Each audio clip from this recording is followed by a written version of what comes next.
Muito obrigado, Sr. Presidente. É uma honra, obviamente, estar aqui na Academia da Marinha. Agradeço particularmente à Sra. Professora Ana Paula Avelar o primeiro contacto, também ao Comandante Rocha de Freitas, com quem articulei esta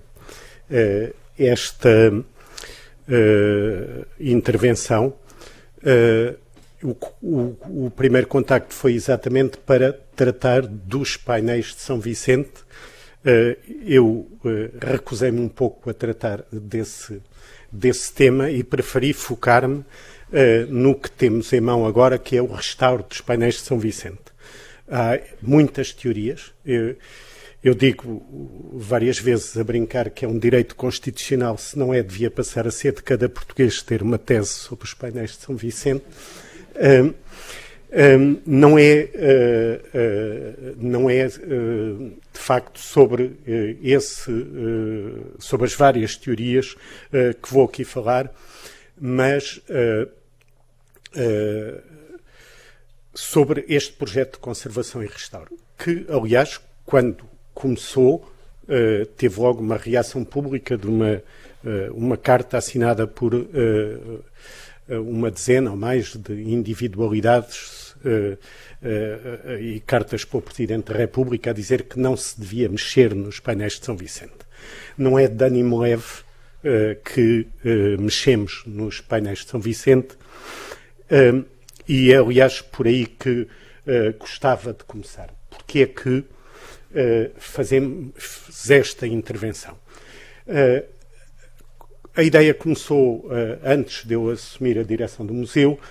Eu passei os últimos 2 anos, antes de assumir a direção, num trabalho bastante mais estimulante que o atual, a fazer uma mesa interpretativa que podem ver à frente dos painéis, que reunia uma série de documentação científica e histórica sobre os painéis. E para a organização dessa mesa, nós começámos a fazer, ou voltámos a fazer, fotografias de alta definição, e foi aí que eu me dei conta de algo que já de alguma forma me vinha apercebendo. Ao contrário dos meus colegas que permaneceram no Museu de Arte Antiga e via os painéis todos os dias, eu nos 10 ou 11 anos que tive em Évora, via os painéis de ano a ano, ou de muitos meses em muitos meses, e ia-me apercebendo de que aquilo não estava exatamente como eu os conhecia. E estas fotografias começaram a dar essa indicação. Os painéis foram muito restaurados ao longo da história. Isto é uma fluorescência de ultravioleta que nos permite precisamente ver, no fundo, as manchas mais escuras correspondem a restauros mais recentes.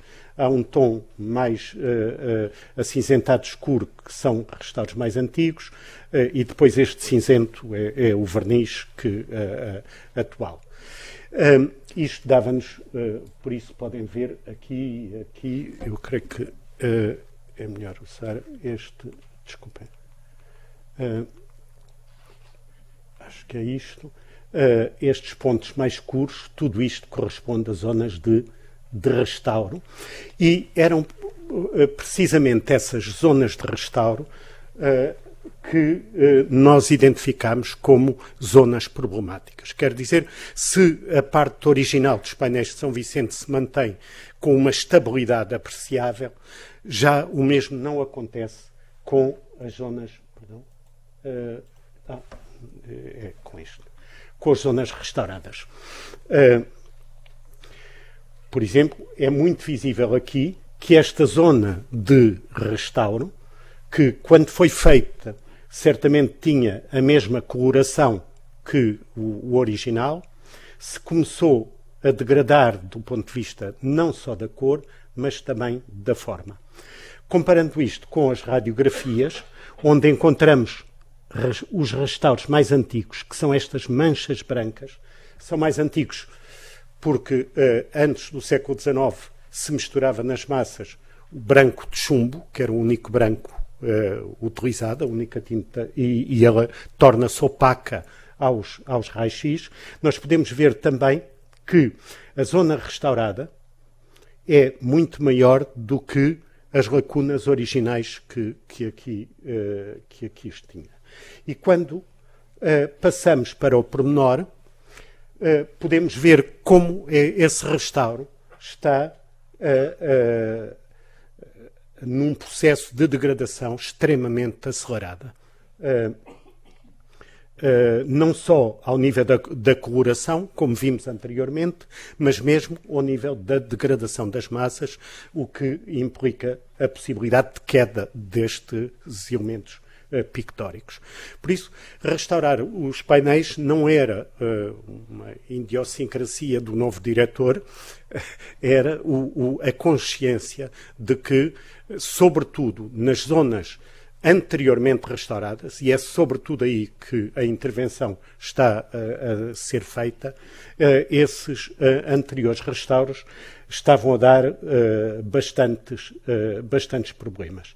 Vemos aqui, por exemplo, degradação cromática muito acentuada, e são centenas de casos destes, ou seja, estas alterações, quem olha para o grande grupo dos painéis, de longe não se apercebe, mas de facto nós estamos a ver hoje pinturas que correspondem, que têm muitos pontos, centenas, por isso a visão global dos painéis está bastante adulterada por esta degradação dos restauros, e isso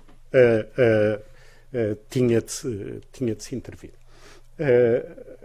Era preciso arranjar dinheiro, obviamente, e devo dizer que a Fundação Milênio, eu pedi uma audiência à Fundação Milênio, eles marcaram um almoço aqui na Rua do Ouro, aqui na Baixa, e almoçámos descansadamente, porque quando eu disse ao que vinha, queria restaurar os painéis de São Vicente, eles disseram absolutamente, passemos à frente e pudemos, de facto, quer o embaixador António Monteiro, quer a doutora Fátima Dias, que dirigem a Fundação Milênio, deram uma autorização para imediata, que aliás continuou. Quando nós, nos primeiros 3 anos, não conseguimos acabar, nem sequer começar verdadeiramente o restauro, eles prontificaram-se, disseram logo que não havia problemas e que eles financiariam o restauro até ao fim. Vemos aqui outros pormenores algo bastante interessante, que é estes restauros, como disse, correspondem aos restauros mais antigos. Por isso, estes que estão aqui assinalados nestas bolas, estes restauros maiores são mais recentes do que os primitivos restauros que tinham a base de branco de chumbo. E nós vemos então que, enquanto restauros mais antigos são relativamente estáveis, por exemplo, este aqui pequeno, que não se nota a diferença de coloração, é nos restauros mais novos, feitos provavelmente com materiais mais diferentes dos materiais originais, que esta degradação se está a impor. Aqui é perfeitamente visível esta grande mancha amarela, por exemplo, que vai por aqui, e que não corresponde. Temos aqui um grande restauro antigo nesta zona que praticamente não sofreu descoloração, ao contrário destes mais atuais. Quando sobrepomos a fotografia de ultravioletas, vemos que é precisamente estes restauros mais recentes que acontece esta descoloração. Além disso, não sabemos bem se no restauro do Luciano Freire, se num restauro posterior, houve uma abrasão muito importante, sobretudo dos vermelhos. Não sei se conseguem ver aí bem, mas este craquelé, que é um estalado natural que a secagem da pintura traz consigo, foi limpo, os vermelhos são cores muito sensíveis, são muitas vezes cores orgânicas e certamente deixaram materiais de limpeza atuar durante tempo demais. Eles começaram a infiltrar-se sobre esse craquelé e o resultado foi, onde havia um estalado, passou a haver lacuna, porque esse produto foi, digamos assim, comendo os bordos da pintura. Isso é muito visível, por exemplo, nestas zonas. Estão a ver? Aqui em que aparece a madeira, e isto está por todo o lado pelos os vermelhos. A primeira coisa foi precisamente que fizemos foi precisamente estudar estes restauros antigos. Quando os painéis foram encontrados, eles não estavam em 6 painéis, mas em 4, ou seja, os painéis mais estreitos estavam unidos 2 a 2. Isto são fotografias antes do primeiro restauro, que saíram. Os painéis é um caso na pintura portuguesa e é um caso de relevância internacional da cultura portuguesa. Estas fotografias foram pela primeira vez publicadas no Burlington Magazine, que era e ainda é hoje a mais importante revista de história da arte do mundo, em 1909, antes do restauro do Luciano Freire. E são documentos importantes para... por isso eles estavam unidos. O Luciano Freire vai recolocá-los em 2 trípticos, e assim tiveram até à exposição de 1940, a exposição do mundo português e a dos primitivos portugueses que acompanhou, onde, por influência do Reinaldo Santos, foram colocados em políptico, um pouco seguindo as teorias do Almada Negreiros, que tinha inventado ou proposto uma teoria da perspectiva dos ladrilhos, considerando que eles estavam melhores assim. O diretor do Museu de Arte Antiga, na altura, o Dr. João Couto, mostrou-se contra esta opção, que foi, mais uma vez, uma singularidade dos painéis, publicada em decreto. Ou seja, vai à Junta Nacional da Educação e é publicado no Diário do Governo. Como é que os painéis... É um caso absolutamente único. Não conheço nenhum órgão oficial de nenhum Estado que diga como é que umas pinturas hão de ser expostas. Mas isto mostra também esta singularidade dos painéis na nossa cultura. Há um último restauro do qual se fala muito pouco, que foi um restauro feito de 53 a 55, antes de uma grande exposição que, de novo, o Reinaldo Santos faz em Londres, na Royal Academy.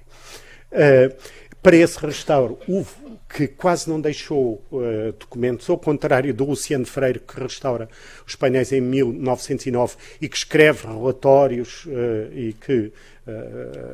e ao livro do Dr. José de Figueiredo, logo em 1910, que se debruça sobre esse restauro. Este restauro do Fernando Mardel praticamente não deixou marca, não deixou nada escrito, passou como se fosse apenas uma limpeza, mas não foi apenas uma limpeza.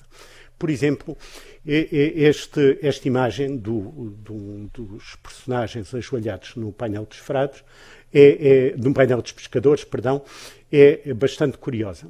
Esta fotografia é antes do restauro do Luciano Freire, onde se vê que a marcação desta sombra do cabeção sobre toda a cabeça do frade.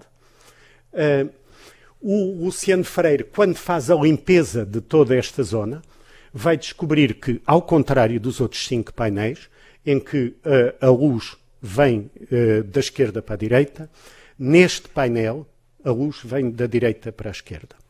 E como a luz vem deste lado, ele vai restaurar esta parte e deixa aqui uma zona de sombra que corresponderia a esta dobra do cabeção. O Mardel, em 55, retira completamente esta zona de sombra. E por isso é um restauro que teve mais importância do que normalmente se diz, e depois vamos ver à frente, esta zona de sombra foi até este restauro sobre o restauro, é feito mesmo sobre o verniz. Desde 1937, que é precisamente o ano em que morre o José de Figueiredo, para quem os painéis eram um assunto muito pessoal, e entra em funções o Dr. João Couto. O Dr. João Couto preocupa-se desde a primeira altura em dotar o Museu de Arte Antiga do que eram as valências do Museu Moderno. São lá criados os primeiros serviços de educação e é criada a primeira oficina de restauro e de exame científico das pinturas, que depois dá origem ao Instituto José de Figueiredo. É logo em 1937 que ele começa com o professor Manuel Valadares e a professora Olívia Trigo de Sousa as primeiras fotografias científicas dos painéis. São feitas radiografias parcelares, como se fazia. Estão aqui as marcações. Aqui dá-se pela primeira vez conta do estado dos restauros antigos, nestas radiografias de 37, e há papéis vegetais que vão marcar cuidadosamente estes restauros antigos e a zona de degradação. Depois entra-se na exposição de 40, são feitas fotografias luz rasante, são feitas as radiografias e fotografia científica. É feito este trabalho é interrompido pela exposição de 1940, depois também porque o professor Manuel Valadares era um conhecido opositor do Salazar e acaba por pertencer àquele grupo de professores universitários que se recusam a assinar o papel como não pertenciam nem ao Partido Comunista nem a nenhuma organização secreta e é posto fora do Instituto Superior Técnico, e é aí que este trabalho acaba por parar, só vem a ser retomado na década de 70, onde é feito um novo estudo científico mas abrangendo só um dos painéis, o painel dos Cavaleiros, onde pela primeira vez é utilizada uma tecnologia nova que tinha sido desenvolvida na Segunda Guerra Mundial e depois aplicada à história da arte, que é a fotografia de infravermelhos. Essa fotografia de infravermelhos permite-nos analisar e ver o desenho subjacente, que normalmente é feito ou com carvão ou com tinta à base de carvão, por isso com um carbono que é detectável. E é aí que se percebe pela primeira vez um desenho subjacente, uma primitiva composição dos painéis que alterava bastante figuras que eram na origem muito diferentes daquelas que nós conhecemos. Este homem estava de capacete, de elmo, tinha uma armadura, tudo isso é perdido. É perdido, quer dizer, é modificado na fase de pintura. Também, mais uma vez, aí por motivos políticos óbvios, este processo de investigação do Instituto José de Figueiredo em 74 para completamente, fruto das contingências da época. O Instituto resolve que o melhor é ir para o campo, estar próximo das populações, fazer os restauros das pequenas ermidas rurais e tudo isso, e os grandes projetos científicos que tinham em curso praticamente se perdem. Depois vem a década de 80, em que trabalham para as grandes exposições e tudo isso, e só agora é que o museu... Enfim, é que o Instituto está a recuperar um pouco essa função de estudo. No entanto, em 94, quando começou no âmbito da Expo 94 e pouco depois da criação do Instituto Português de Museus, é feita uma exposição chamada Nuno Gonçalves Novos Documentos, em que são feitos pela primeira vez radiografias completas de todos os painéis, que dão essa tal diferença do estado de conservação primitivo. São feitas refletografias de infravermelhos, que já era um avanço em relação à primeira técnica da fotografia de infravermelhos e que permitem detectar mudanças substanciais do desenho original para as figuras. Em muitos casos, aqui, por exemplo, existiam aqui figuras completamente diferentes que são apagadas avançando no tempo, pela primeira vez, em 2001, é feita a datação das pinturas, que tem levantado também muitos problemas. A datação das pinturas, já comecei a dizer, um erro que é comum a muita gente. A dendrocronologia data os anéis de crescimento para o Carvalho do Norte, em que é possível haver linhas contínuas ou quase contínuas de conhecimento dos anéis de crescimento, pelo menos desde o século X até agora, e analisando estes anéis, que dão uma espécie de gráfico de barras, ou seja, os anéis crescem mais quando os anos são mais chuvosos e menos quando os anos são mais secos.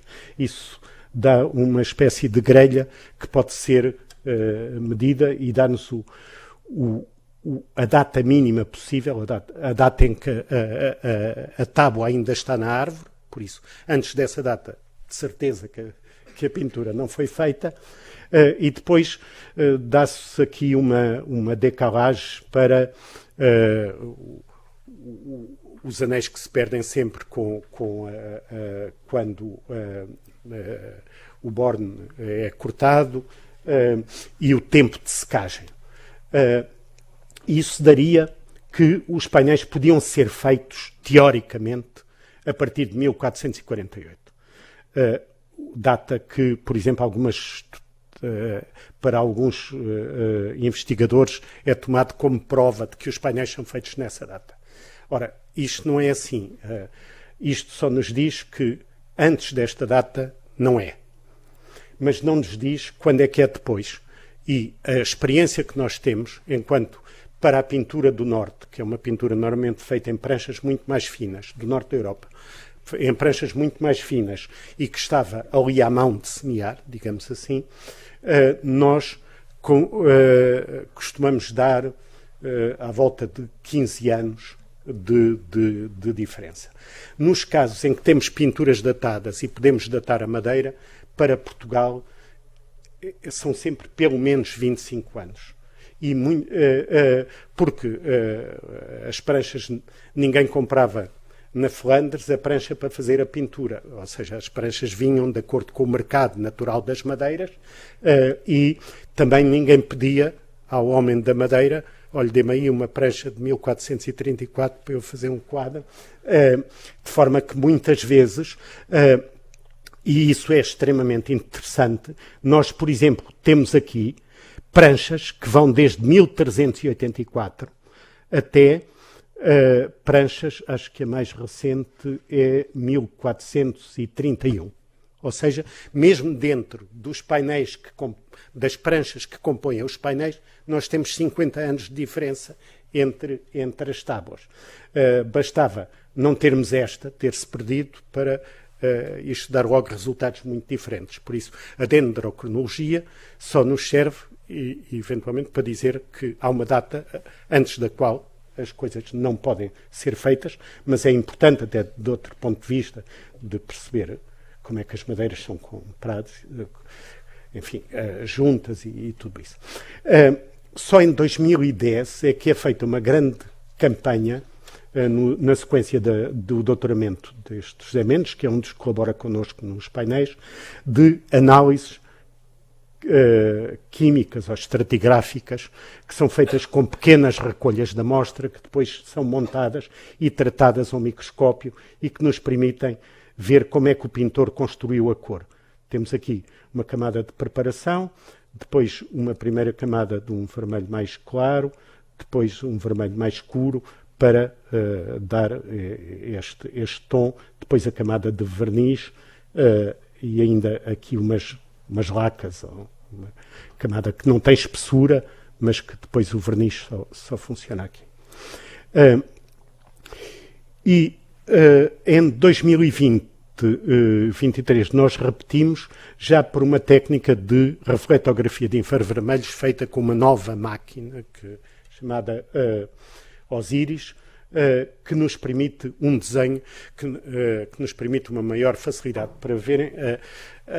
A anterior, feita em 94, era feita com uma máquina chamada Hamamatsu, que utilizava aquela tecnologia dos Viacom, acho que é assim que se chama, que as nossas televisões antigas, que eram muito profundas, tinham um cilindro no meio e tinham. Hoje as televisões são muito, muito fininhas.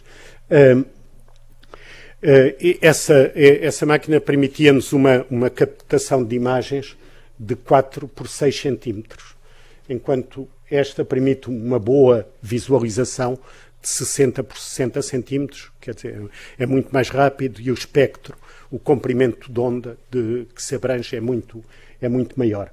E isto permite-nos fazer facilmente imagens totais. Vemos aqui, por exemplo, este com um barrete diferente, este que era outra figura, este completamente com uma armadura. Aqui haviam 4 figuras, onde agora estão 3. Enfim, há imensas modificações que foram feitas. Estudamos também a madeira do ponto de vista da assemblagem. Aqui vemos como é que estes painéis estreitos têm também assemblagens quando estavam juntos 2 a 2, como vimos no início, para além das originais. E a visualização, estão aqui as originais, e aqui estas, quando os painéis estavam juntos uns com os outros. Neste caso, o painel dos pescadores junto com o painel dos cavaleiros. Temos aqui as originais e aqui estas que juntavam os dois painéis. A observação com a lupa binocular permitiu ver, por exemplo, dizia-se, quando eu estudei, que os painéis tinham sido todos desbastados atrás, o que não é verdade. Algumas zonas foram desbastadas e deixam ver estes elementos de ligação, estas cavilhas que ligavam a várias tábuas, como aqui, mas noutras não só encontramos o trabalho de tratamento do suporte com enxó, como encontramos até, o que é uma novidade, porque não, restos de estopa que estavam colados para proteger a essa parte de trás dos painéis. A fotografia de ultravioleta, que foi feita em cobertura total também pela primeira vez, permite não só detectar estes restauros mais antigos e várias gradações de cinzento que quanto mais se aproximam do preto, mais antigos são os restauros. Depois permitiu ver que, por exemplo, o restauro do Mardel é feito já sob o verniz e permite ver também o estado de conservação dos vernizes, que eram, o verniz é a última camada protetora que se dá nas pinturas a óleo, e alguns deles estavam degradados, eram diferentes, não apresentavam uma homogeneização muito grande e tinham escorrências, quer dizer, quando deram estes vernizes deixaram escorrer, e isso também era algo que era preciso mudar, e foi precisamente em termos de trabalho isso que começamos por fazer.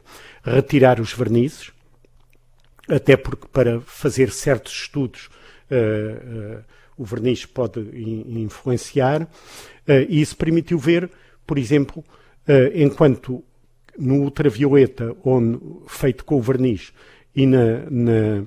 ou na radiografia, há restauros que só são detectáveis depois do verniz ser retirado.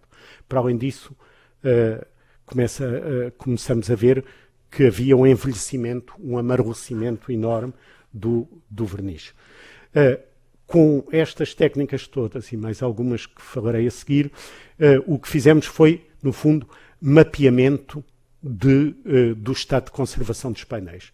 Onde é que há os repintos mais antigos, os retoques mais recentes, onde é que há desgastes, onde é que há destacamentos, quer dizer, onde é que a tinta está a sair, e é sobre estes mapas que começamos o trabalho de restauro, começando com a identificação das intervenções anteriores, marcadas aqui, as zonas de branco de chumbo, que correspondem a esta parte mais antiga, e que, em alguns casos,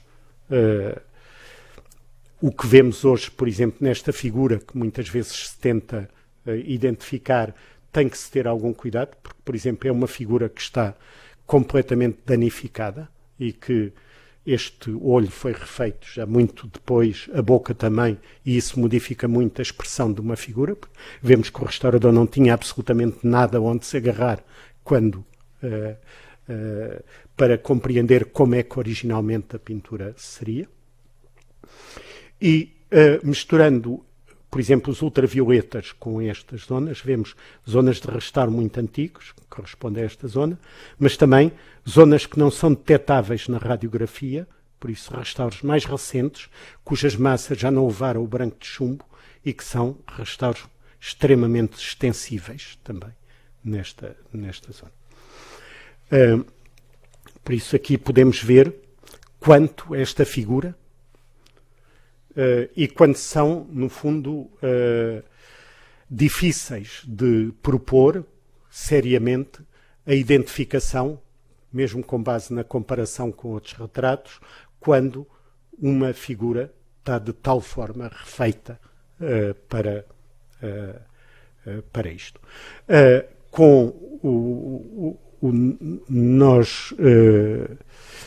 Eu normalmente não ando de fato, quando ando é para dar conferências, ou então o que eu chamo o fato de pedinte, que é algo que nós temos que fazer muito. Alguns destes aparelhos são bastante caros e, por exemplo, uns foram comprados de propósito pelo laboratório Hércules para este projeto da Universidade de Évora, outros são da Universidade de Gand e estão cá por empréstimo, só pagamos à equipa que vos vem trazer e pôr. Outros são da Universidade de Gand, vêm com os especialistas e ainda estamos à espera dos resultados, como esta espectroscopia de Raman, mas no fundo há toda uma panóplia agora de novas tecnologias que nos permitem uma compreensão praticamente total dos painéis. Uma que dá uma informação muito grande é a macrofluorescência de raio-x, que nos permite a identificação dos elementos químicos, no fundo, um mapeamento dos painéis por elementos químicos. E que, desde logo, nos permitem, como nem todos os elementos químicos eram usados nas tintas em todas as épocas, nos permitem saber que, se encontramos zinco, como aqui, é uma intervenção recente e mapeamos-la com muita precisão. Titânio, crómio, são materiais de uso recente que nos permitem ver onde é que eles são utilizados. Por outro lado, esta tecnologia do macro-XRF permite-nos perceber desde logo como é que eles construíam a cor. Por exemplo, toda esta zona, que corresponde aqui aos dourados e que aparece aqui, aparece com os enxofres, que dão os amarelos, com o mercúrio, que dá os vermelhos, o branco de chumbo está por todo o lado e o fundo, que aparece preto, mas de facto é um azul esverdeado, em que nos aparece aqui o cobre à volta.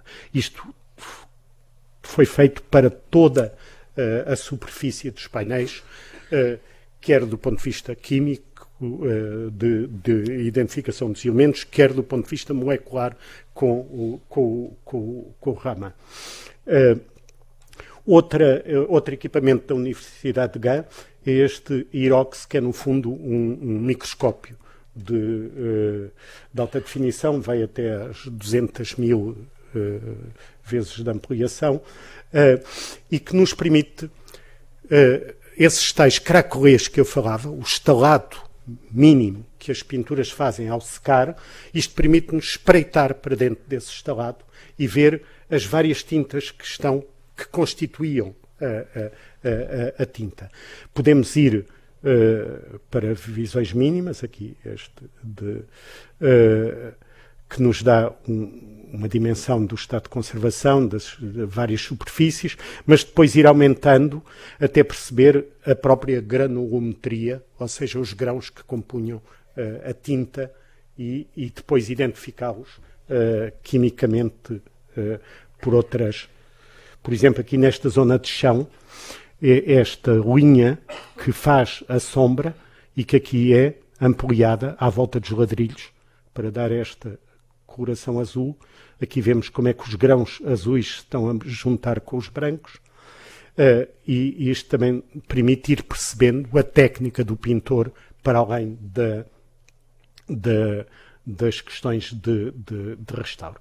A espectroscopia de Raman ainda não temos os resultados que têm que ser tratados pela Universidade de Gand, não temos tecnologia, mas com base nisto, isso permitiu-nos ir à procura, enquanto, por exemplo, estes sítios com os números a branco são recolhas de amostras que foram feitas em 2011, sem nenhum conhecimento prévio, ou seja, um pouco aleatório, ir ver como é que eram os vermelhos, como é que eram os azuis, como é que eram.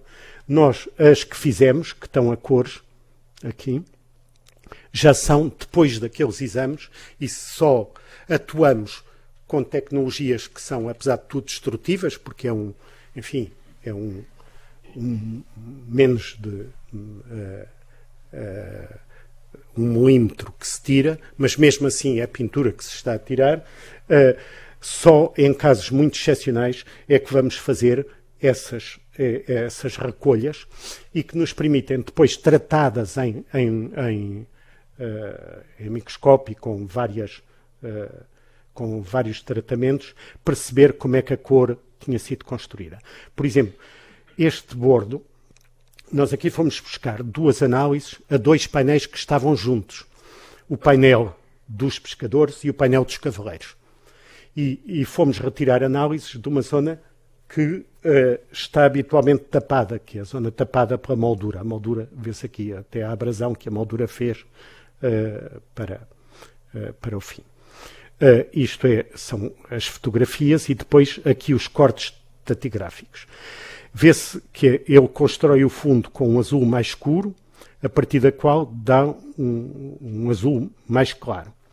E depois, este painel, que foi o tal que foi tratado em 1974, já não tem estas 2 últimas camadas, que eram camadas de repinte, que entretanto foram tiradas no painel que foi tratado e deixadas no painel que não foi tratado na altura, porque este tratamento de 74 foi interrompido.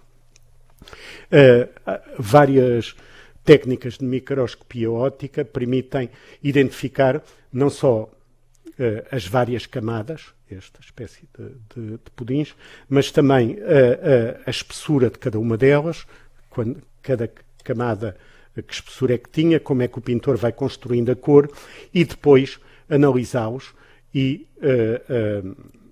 quer pela cor, quer por outros métodos, identificar pelo fetir, nomeadamente, identificar os elementos químicos que compõem cada uma das camadas.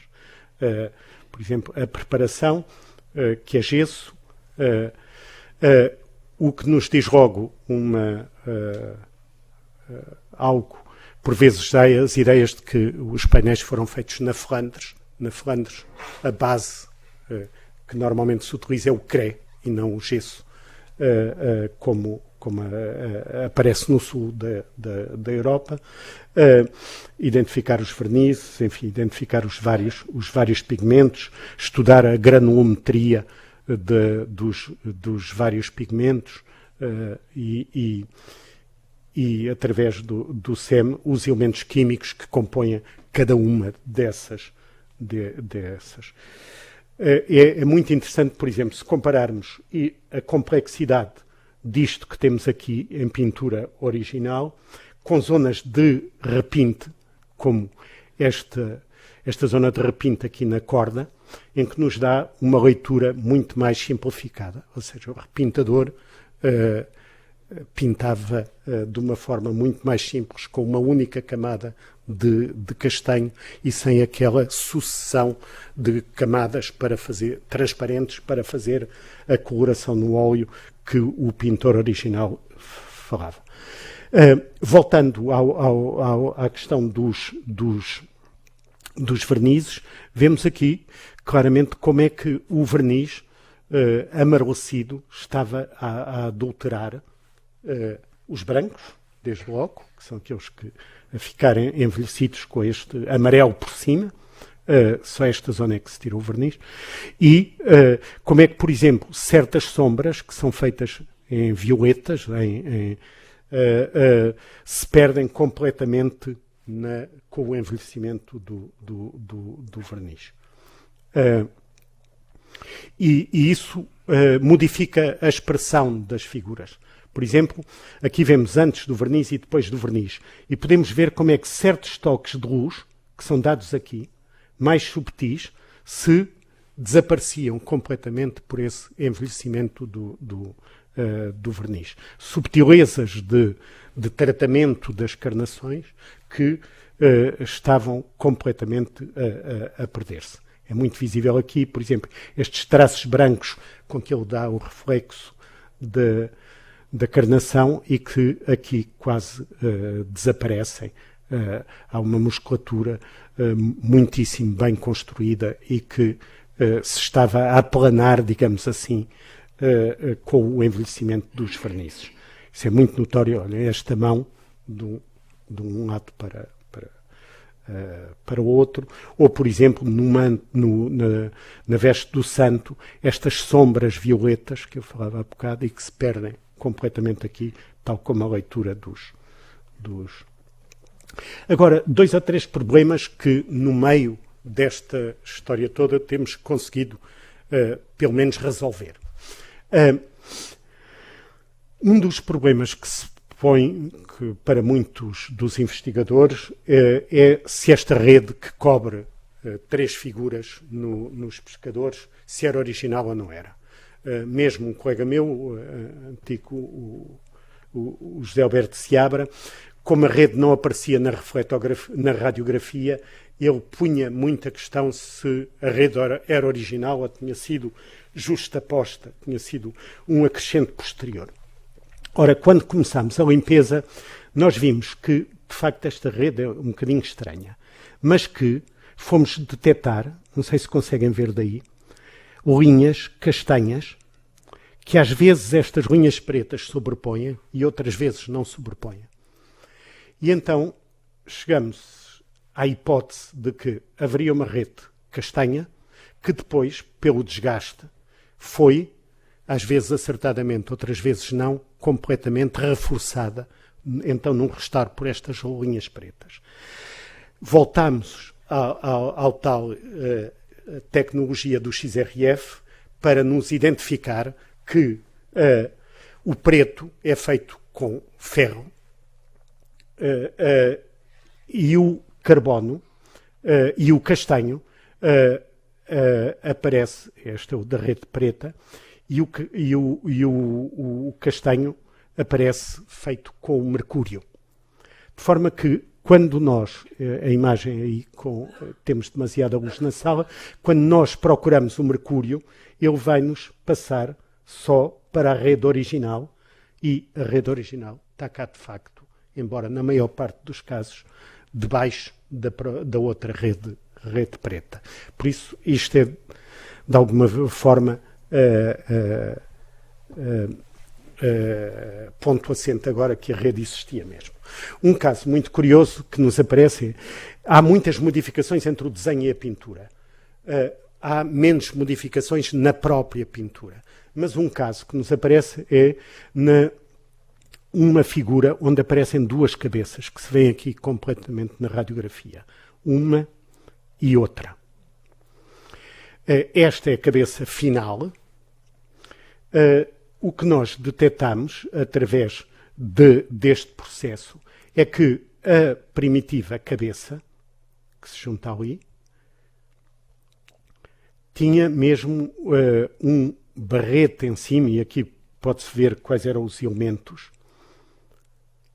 Vemos aqui, fizemos análises estratigráficas, sítio onde as cabeças não coincidem e só há duas zonas, sítios onde a cabeça coincide e há, este é que é onde a cabeça coincide e há duas pinturas de caras, onde não coincide e há uma, e depois, desenhando as duas cabeças, nós temos a que existe, a verde, e a que deixou de existir, que tinha um chapéu que até tapava a pessoa cá de cima, e que é a cor de laranja. Esta figura desapareceu. Podíamos dizer que tinha sido uma purga stalinista, tinha caído em desgraça, mas não, ela está noutro sítio, ao lado, perdão, agora não sei o que aconteceu aqui. Já falta pouco. Esta figura, que foi primeiramente pintada nesta zona, foi depois transposta para outra figura, passou para o outro lado, e isso escusou de tirar o chapéu para aparecer a outra figura por detrás. São estas duas. A primitiva que estava aqui era este senhor, e depois foi colocado este, e o outro mudou de sítio. Outra coisa interessante é as modificações na dalmática do santo. Houve aqui variadíssimas hesitações. Por exemplo, na zona do barrete, nós vemos, ele foi primeiramente pintado com este vermelho, laranja. Depois houve um arrependimento e pintaram de azul. E depois voltaram a pintar de vermelho. Não sabemos exatamente porquê. No corte, dá-nos uma camada de azul, visível, na dalmática, que não tem o vermelho primitivo, só no barrete, e depois a preparação do azul, e depois outra vez o vermelho. Ou seja, todo o santo mudou de cor na vestimenta.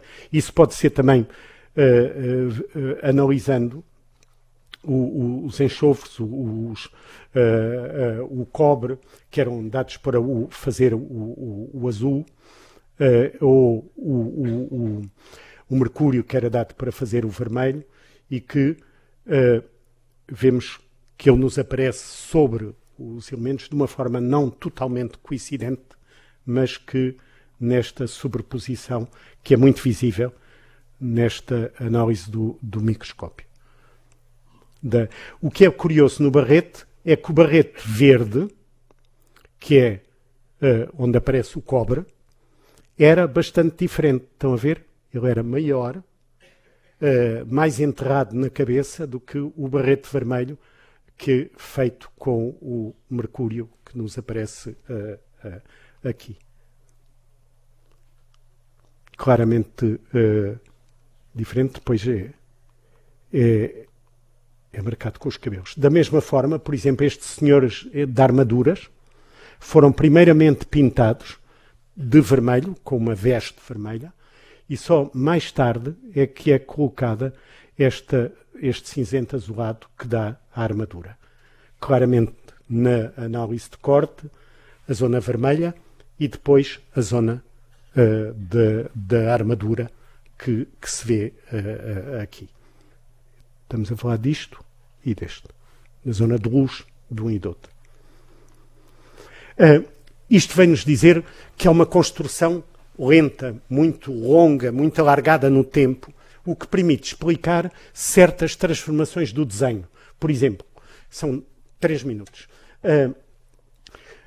O infante Dom Henrique aparecia no desenho abraçado a esta jovem figura, na primeira versão, que era, por sua vez, muito mais novo, é um miúdo ainda, do que depois vai aparecer aqui. Isto tem consequências depois na análise. Se pensarmos que o infante morre em 1460, temos aqui uma zona de desenho ninguém ia pôr um morto abraçado à criança, não é? Era demasiado tétrico. Temos por isso, e aqui aparece de mãos postas, temos por isso uma data antes da qual os painéis foram desenhados e uma data depois da qual eles foram pintados. Aqui vê-se claramente ele abraçado à figura. Estão a ver aqui a mão abraçada, e que esta figura é bastante mais nova do que esta. Há outras coisas que nos dizem que demoraram muito tempo. Por exemplo, na parte do desenho, as espadas têm todas esta configuração, que são bastante mais antigas do que a configuração pintada, as chamadas espadas de caranguejo ou caranguejeiras, que normalmente os especialistas da armaria datam a sua utilização a partir de 1460-65. Ou seja, tínhamos moda antiga e moda nova. Aqui é muito visível. Depois, finalmente, foi feito num projeto ao lado a análise da iluminura da Crónica da Guiné de Paris. Hoje em dia, lamento imenso para as teorias contrárias, não há dúvida nenhuma de que a iluminura é original, é feita com as mesmas tintas, está encadernada nos mesmos fólios do que as outras páginas da Crónica da Conquista da Guiné, ou da Crónica dos Feitos da Guiné, e que a figura que aparece lá como Infante Dom Henrique, com o talão de Bienferre por baixo, tem exatamente as mesmas tintas, ao contrário de dúvidas que se tinham posto no talão de Bienferre e na divisa e na empresa do Infante, do que as que aparecem na iluminura. E quando comparamos os dois, podemos fazer agora aqui um pequeno truque informático, que é voltá-los, vemos que não só é exatamente a mesma figura, como é exatamente o mesmo desenho. Quando nós, virado em espelho, quando nós vamos buscar o desenho subjacente da figura do infante e o sobrepomos quer ao retrato pintado nos painéis, quer à Crónica da Guiné, eles coincidem de uma forma absolutamente exata.